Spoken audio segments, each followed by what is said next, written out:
I was in the kitchen and I got weak, so I kind of like, my legs gave out on me and I just like collapsed. I went out, next thing you know, when I wake up, I got a tube down me.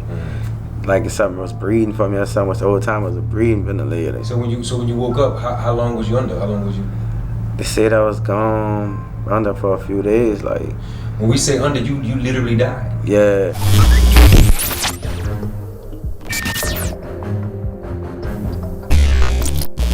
Right.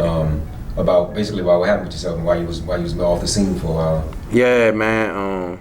I was a heavy drinking before I do this, drinking while I'm doing this, drinking after I'm doing this. You know what I'm saying? That shit ended up causing the poison. You know what I'm saying? And my pancreas. And I had these cholesterol and issues with people that don't really know about your cholesterol. It should go by numbers. You know what I'm saying? So the numbers like 199 and shit. My number was like 7,000 and something. So my just gave out. What happened? Like you fell out or? My rich boy reached out to me. Key Glock had a concert out here, so we was gonna go do our little special appearance thing, you know what I'm saying? I was out here in New Orleans at the House of Blues.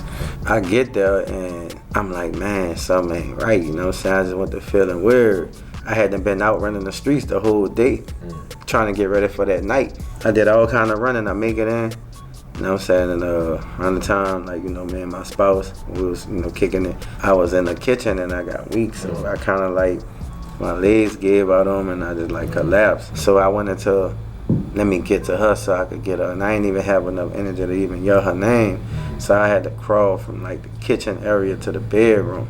And I was like, man, I need you to call the ambulance. Like something ain't right, you know what I'm saying? The ambulance come. They came an hour later, bro. You know what I'm saying? I had to suffer for an hour. The firefighters came first. So then when the people finally get to the house, put me on the stretcher, I just threw up everywhere, you know what I'm saying? I couldn't stop throwing up.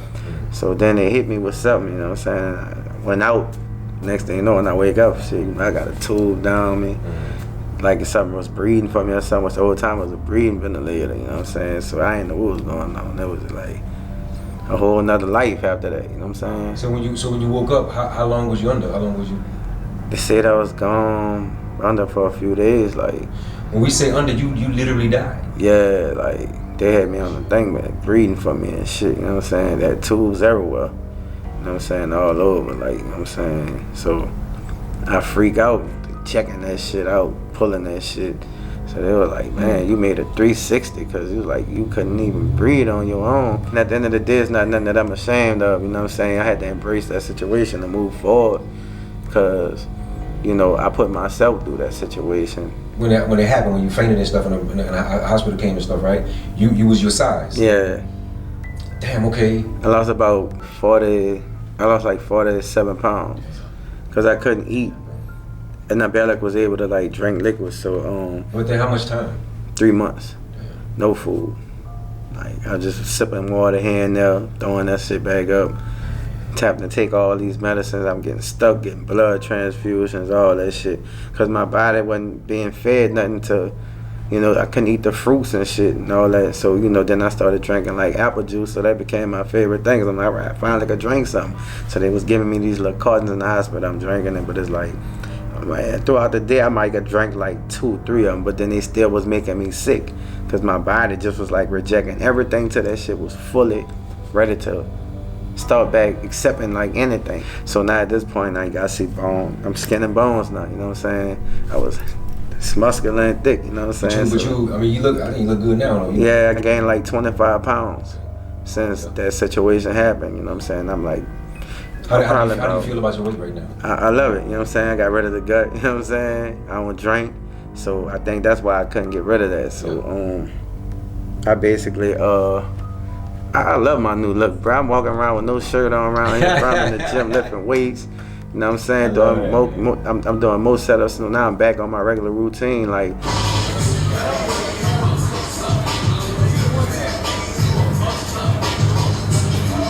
Was it anybody on that level that's known celebrity-wise that came to visit you? God came through, he pulled up on me. Habiza pulled up on me, he came and checked on me. A few of my homies out the hood from around the way, you know what I'm saying? Booby Black was calling, texting me. Booby like one person that always opened up and embraced me with love all the time. So You know, Menace, he didn't know about it till after the fact. You know, Menace reached out to me.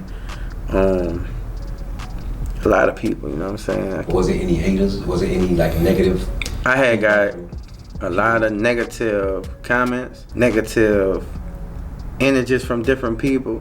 I felt like people was ashamed to be around me, be saying with me and shit because of the situation of how I was looking. People think you was sick in a people was thinking I was sick like. in an inappropriate way, you know what I'm saying? Because some people were saying it. So, you know, yeah, I was offended by it and was hurt by a lot of different things, but you know, me being a man that I am, I was just like, man, you know, you got to be careful what you dish out, because God gonna dish that back out to you. But I took everything to the chin, and I handled everything like a man. You know, I changed my life around. You know, I don't be on that. You know, a person can tell me nothing out like a flash artist. That's what we call it, like out here. Yeah, you know, like this dude, you know, he gonna go off. He gonna go up to the max. Ain't no calming. He can't chill him out. But I don't. After that situation, you know, I was in the hospital. Like, yeah, I'm gonna change my ways, because the best way to hurt people is to be the best version of yourself. What do you think about Drake right now? Like, since that happened, I had a glass of champagne a couple times, and I tried the little wine once. But, you know, that was as permitted. They say, you know, you can do it every now and then, but we don't want you to get a hold of it and don't want to put it down like you did before. But I don't even think about it, you know what I'm saying? Because that shit really ruined my life for a while. But I shook back fast, because the doctor told me it was going to be at least a year before I started healing and really shaking back. I had to have like 12 procedures. They put me to sleep going down my throat with a camera, and I had a cyst under my heart, so it was picking at it. I had to keep picking at it to get that shit going. So I'm just in the pain. Imagine being in pain and can't sleep at all, you know what I'm saying? You just up. You at home, and you know what I'm saying, my spouse got to go to work. I can't lay this way, I can't lay that way, I can't lay flat, because it's just bones laying on the bed, you hurting. So it's like, man, you know what I'm saying? Like, then I can't even eat. Like, I'm getting her to make like 1 can of soup a day for me, and it's like, that 1 little can of soup, like, I'm picking off it, it's eating a little bit of it. I couldn't really, so I keep getting water, I couldn't finish the water, you know what I'm saying? So it was like, man, it was every time I think about that shit, like, man, fuck that liquor, you know what I'm saying? But yeah, my doctor's like, yeah, that hard liquor and stuff, man, don't mess with that no more. Like, we know, you know, in life, people gonna pick up and drink a little something at an occasion, but make sure it's just an occasional thing. Like, out the year, you should be able to count how many times you had a drink. I'm like, oh yeah, that's very, like, a lot. I mean, a lot of a less. So yeah, you know, I just try not to. Even whenever I get an urge, I gotta fight it all, bro. Cause they was in there like, yeah, you know, what you consider yourself an alcoholic? I said, if that's what you want to call it. I ain't gonna call myself that, but if that's what you want to label me as, then that's what I was. But I ain't gonna be there when I get out of here. Yup. They're not gonna see me again on those terms, bro. Yeah, beautiful, man. Like I said, man, I'm glad you're here telling it, bro. Not just telling it, I'm glad you're here to tell it, you know what I'm saying? And then a couple people that was real close to me, you know what I'm saying, that I was saying every day before that shit happened. In the hospital, that motherfucker died. This motherfucker got killed. This person got killed. This person died. Now so you say when you went to the hospital, you started losing people around you? Yeah. Damn, say, bro, you know what came to my mind? I know this shit, you know, you probably don't want to hear that shit, but shit happened for a reason. You know what I mean? Yeah. I was thinking maybe you could have been with one of them dudes and... Yeah, that too. That too, because in the areas I'm pulling up going, these, you know what I'm saying, and shit going on, you know one thing, man, it's ride or die. It ain't for everybody to see.